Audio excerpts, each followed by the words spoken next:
आई करी, भगवान ने सुंदरी कही।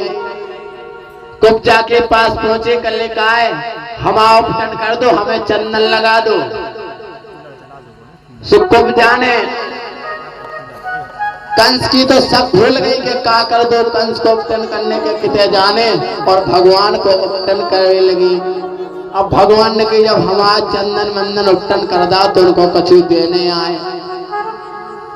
सो कन्हैया ने उनके पांव के उमठन पे अपने उमठा रख के वो हाथ पकड़ के तनक उकसा दो।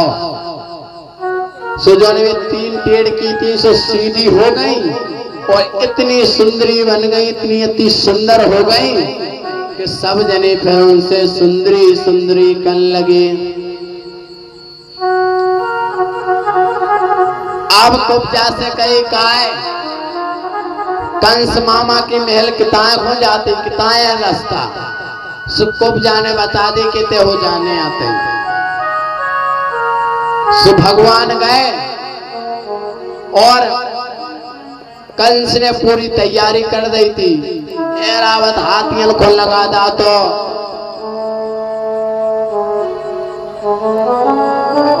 कालिया काले काले उनके सैनिक हते थे, उनको लगा दो। भगवान ने सबको मारत और सीधे गए और जो कंस के काजे शिव जी ने धनुष दातो कि जाओ कंस, जो उसको तोड़ देगा वही तुमको मार देगा। जाकर के भगवान ने धनुष को तोड़ दिया। कंस की सिंहासन हल गई, कंस घबरा गया। और फिर भी परमात्मा बड़े दयालु होते हैं, परमात्मा बड़े दिलीले होते हैं, बड़े दिल खुश होते हैं। कभी परमात्मा किसी से नहीं रूठते, लेकिन परमात्मा से हम सब तो रूठ जाते हैं। अगर भगवान ने आपका थोड़ा सा काम नहीं बनाया तो कह दे अरे हमें उनके अंदर पे नहीं जाना, ना जल चढ़ाना, ना का करो हमारे काजे। और भगवान पूछे कि तुमने हमारे संग का करो, हमारे काजे का करो। तो भगवान से तो हम सब रूठ जाते, लेकिन भगवान नहीं रूठता है। लेकिन भगवान का एक कहना होता है क्या कि तुम हमारे नाम पर, हम तुम्हारे काम पर, और तुम हमारे नाम पर नहीं सो बैठे अपने धाम पर। तुम हमारे नाम पर नहीं तो हम तुम्हारे काम पर नहीं, और तुम हमारे नाम पर तो हम तुम्हारे काम पर।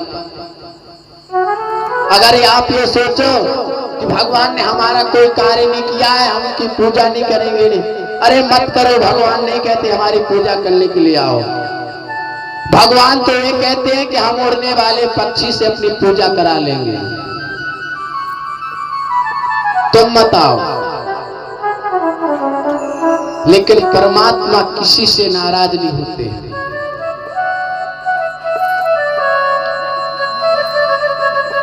तो कंस को भगवान समझा रहे हैं कि देखो मामा, आपने खूब अत्याचार किए, खूब पाप किए, लेकिन अभी भी समय है, अभी भी हमारी शरण में आ जाओ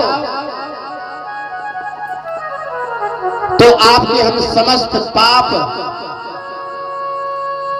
बिल्कुल माफ कर देंगे।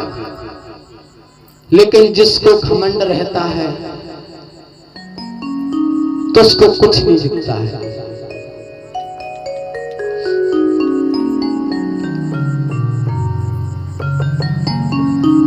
एक बार जब रावण को मारने के काजे त्रेता युग में राम जी ने तैयारी कर ली थी, तो विभीषण जी महाराज उनकी शरण में आए थे। तो उनने राम जी ने अपने यहाँ पर उनका तिलक कर दिया था, राज तिलक कर दिया था। जामन जी ने कहा महाराज प्रभु आपने किसी से बिना पूछे इनका राज तिलक कर दिया, वो अगर रावण आपकी शरणागति में आ जाएगा तो आप उसके लिए क्या करोगे? तो प्रभु ने इतना सुंदर जवाब दिया कि विभीषण के लिए तो हमने लंका का राज दिया और रावण आज हमारे शरण में आ जाएगा, वो अपने पापों का प्रायश्चित कर लेगा, तो हम उसके लिए अवध का राज दे देंगे। बोले भक्त वत्सल भगवान की जय हो। कह दिया तो कन्हैया गोविंद जी समझा रहे हैं, लेकिन जिसके अंदर घमंड रहता है तो उसको कुछ नहीं मिलता। कंस वही जो पहले किसी पे नाराज, किसी को आंखें दिखाना, किसी से कुछ कहना, वही शुरू कर दिया, लेकिन एक भी बात नहीं मानी। कन्हैया गए और सिंहासन पे बैठा था कंस, और कंस की चुटरिया पकड़ करके खींच करके चौक में ला करके पटक दिया। जैसे देवकी मैया की चोटी पकड़ के कंस ने रथ से नीचे फेंका था, वैसे ही कन्हैया ने सिंहासन से नीचे डाल दिया और कंस का वध कर दिया। बोले बाल कृष्ण लाल की जय, बोले कंस के मरैया की जय हो। आइए एक छोटा सा भजन, इसके बाद हम सब लोग रुक्मिणी विवाह की कथा में प्रवेश करेंगे। अच्छा ये बताओ, रुक्मिणी मैया के घराती कोको है, उनकी बहनें, उनकी सखियां, उनकी बुआ चक्को को है, हाथ उठाओ, सब उनके संबंध हैं। और कन्हैया के रिश्तेदार कौन कौन है, बनाते जावे भाई। अच्छा हाथ उठाओ जो जो कन्हैया के सखा है, सब हो। तो आइए एक छोटा सा भजन, इसके बाद हम सब लोग आगे की कथा में प्रवेश करेंगे। कि जीवन तो भैया एक रेल है, कि जीवन तो भैया एक रेल है, कभी पैसेंजर कभी मेल है।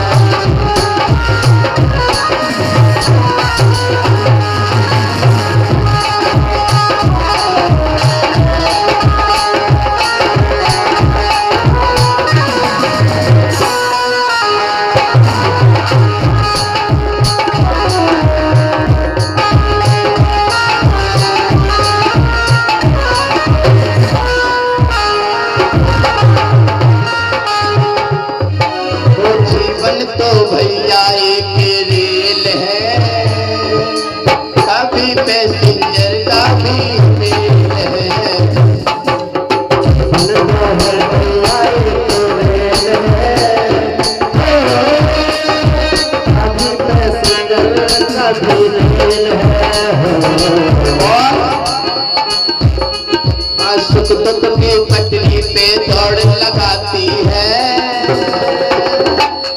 इस सुख दुख की पटरी पर दौड़ लगाती है, मंजिल तक हम सबको पहुंचाती है।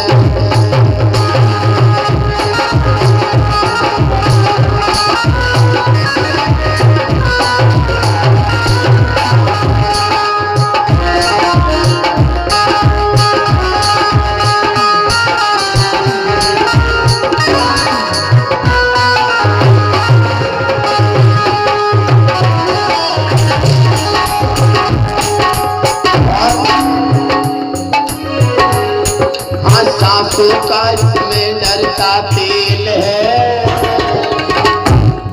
हाँ सासू का इसमें डरता तेल है, कभी पैसेंजर कभी मेल है।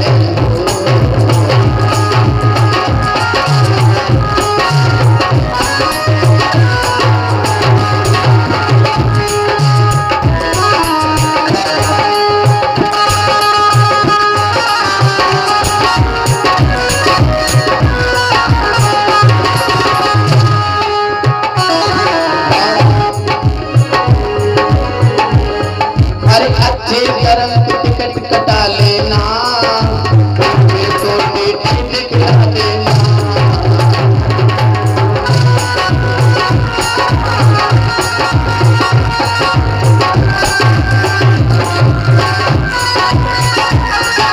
अच्छे कर्म की टिकट कटा लेना, पूछे टीटी तो दिखला देना।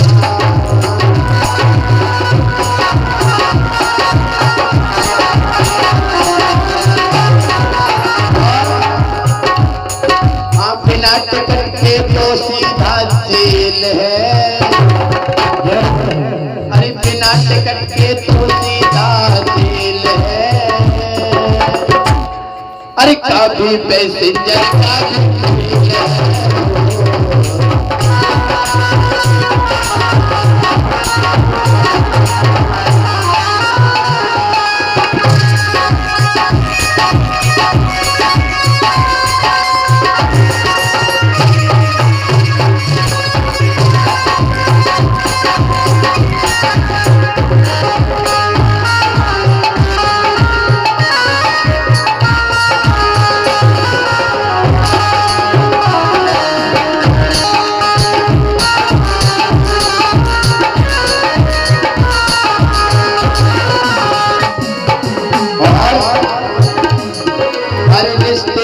बनते और बिगड़ते हैं, अरे रिश्ते भी बनते और बिगड़ते हैं।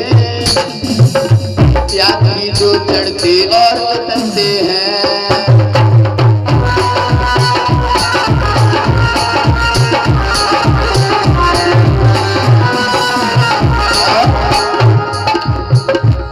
अरे माया के सिंगल का ये खेल है, सब खेल है, कभी पैसेंजर का भी मेल है।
बोले बांके बिहारी लाल की जय हो।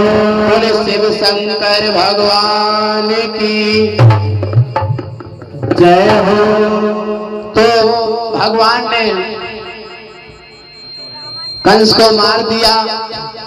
इधर कंस की पत्नियों को पता चलता है, कंस की पत्नियों का नाम है अष्टि और प्राप्ति।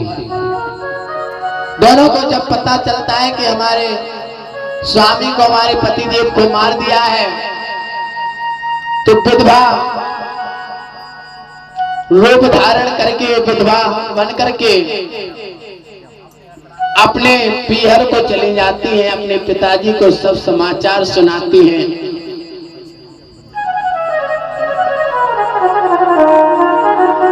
जरासंध के लिए, उनके पिताजी जरासंध थे, तो सब हाल सुनाया कि हमारे पति देव के लिए उनके ही भानिज ने उनको मार दिया, अब हम कहां जाएं। तो जरासंध को बहुत क्रोध आया और मथुरापुरी पर आक्रमण कर दिया। अब मथुरापुरी पर जैसे ही आक्रमण किया तो कन्हैया ने सबको मार दिया, मार भगाया। फिर गया जरासंध, फिर लेकर के सेना 23 अच्छोड़ी सेना का जरासंध ने 17 बार आक्रमण किया। जरासंध को पराजित कर दिया।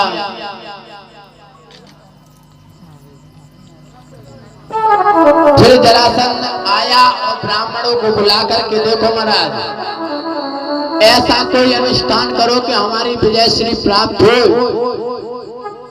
और अगर ऐसा अनुष्ठान नहीं किया तो याद रखना दोनों सभी ब्राह्मणों को सिर काट कर किसी हवन कुंडली में डाल देंगे।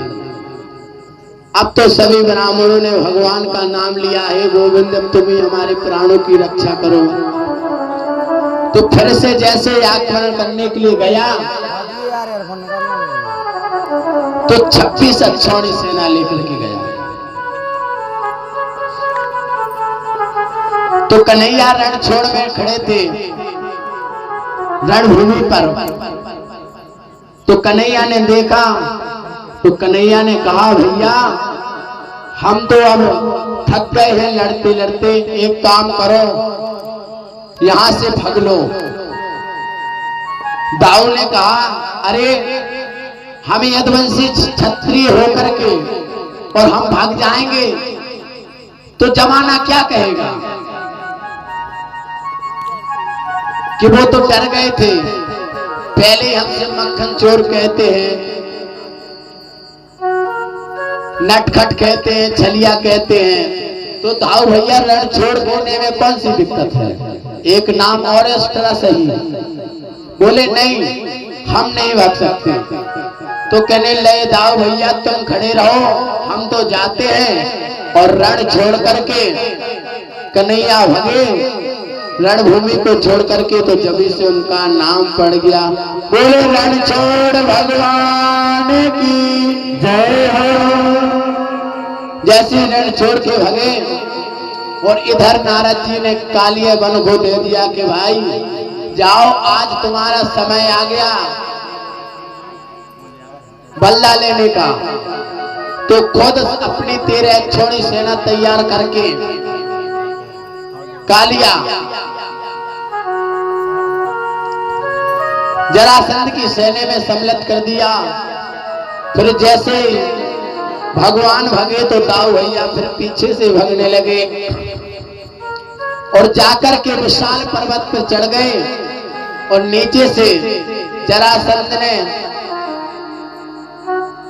आग लगा दी और जरासंध तो भग गया कि अब तो वो मर गए होंगे।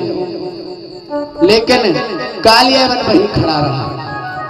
और जैसे भगवान ने नीचे छलांग लगाई और कालिया वन ने देख लिया कि अभी तो वो जिंदा है, अभी नहीं मरा, तो पीछे पीछे भागने लगे। तो आगे आगे भगवान पीछे पीछे वो कालिया वन भागने लगा। और भगवान ने कहा अब क्या करें। तो जाकर के मुचकेंद्र गुफा में प्रवेश किया और मुचकेंद्र जी महाराज सो रहे थे। तो अपना पीताम्बर लेकर के मुचकेंद्र जी महाराज के ऊपर उड़ा दिया। अब जैसे कालिया वन ने देखा, उस गुफे में प्रवेश किया, देखा और जैसे पीताम्बर उठाया, अरे यही है। अपना भेष बदल करके देखो यहाँ सो गया। सोई कालिया वन ने जैसे हलाया तो मुचकेंद्र महाराज की जैसे उस पर दृष्टि पड़ी वैसे ही भस्म हो गया। बोले मुचकेंद्र महाराज की जय। तो इधर राजा परीक्षित जी कहते हैं, गुरुदेव ये मुचकेंद्र कौन थे। तो बताया कि राजा मुचकेंद्र ने देवताओं का साथ दिया था। देवताओं ने दैत्य में जब घनघोर युद्ध हुआ था तो साथ दिया था। तो खूब थक गए थे। तो देवताओं ने विजयश्री प्राप्त की और दैत्य हार गए। तो देवताओं ने कहा, भैया तुमने हमारा साथ दिया, मांगो क्या चाहते हो।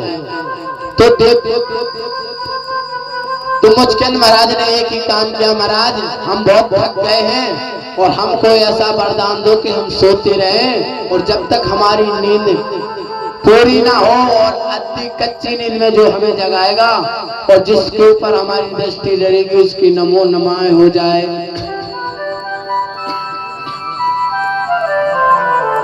सो भगवान ने यही काम किया और कालियावन को भस्म कर दिया।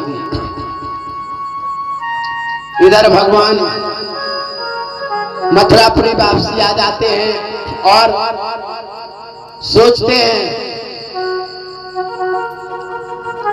कि अब क्यों नहीं द्वारकापुरी में वास करें। तो फिर भगवान ने द्वारकापुरी में वास किया। बोले द्वारकाधीश नाथ की जय। सोचने लगे कि दाऊ भैया का तो विवाह हो ही गया, अब हम भी विवाह योग्य हो गए हैं। दाऊ भैया को तो हमारी कोई फिक्र नहीं, अब हमको ही सोचना पड़ेगा कि हमें अपना विवाह कैसे करें।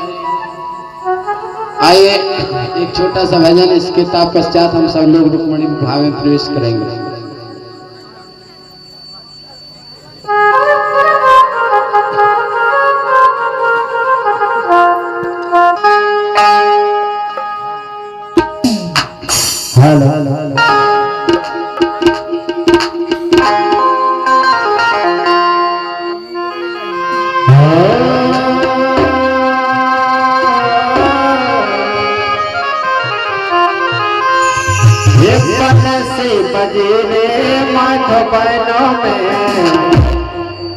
जो जिया नैया मोरे बसो में बनती बचने मातो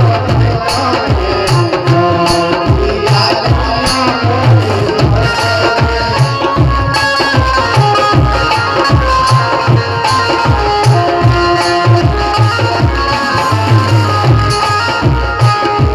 देखो आज आखिरी दिन है और कल तो कथा विराम है, इसलिए आज ही अवसर है जिसको नृत्य करना हो भागवत जी के सामने।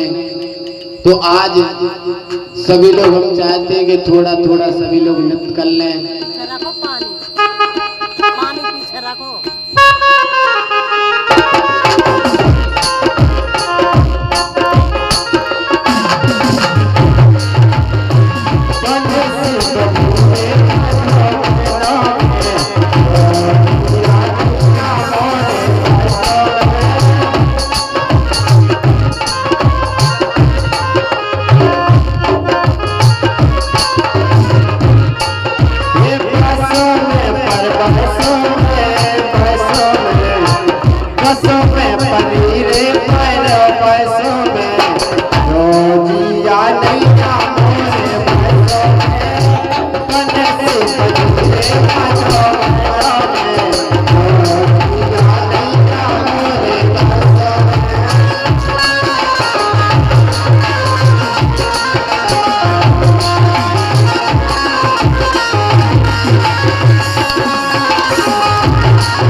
तीन ही माताएं पृथ्वी में भगवान के सामने नृत्य करने वाली, और कोई नहीं है।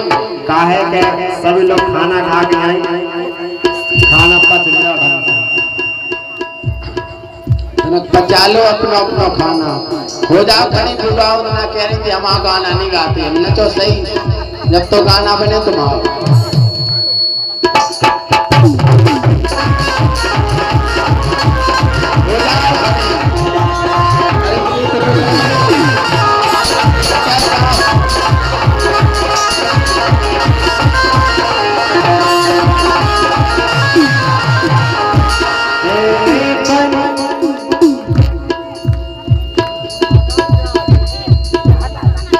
आज रात श्याम सपने में आए आज रात श्याम सपने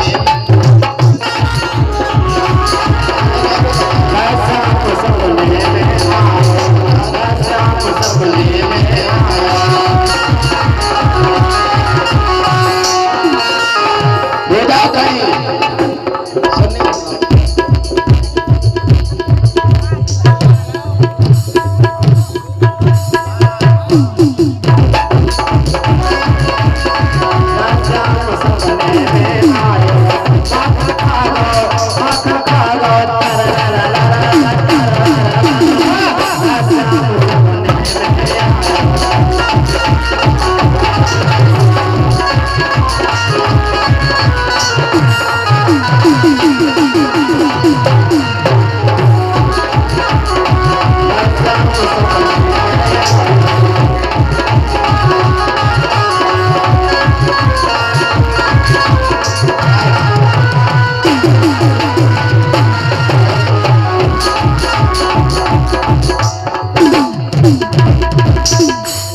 कि मुकुट सिर मोर का मुकुट सिर मोर का मेरे चित चोर का दुने नने नने दुने नने नने दुने न सर का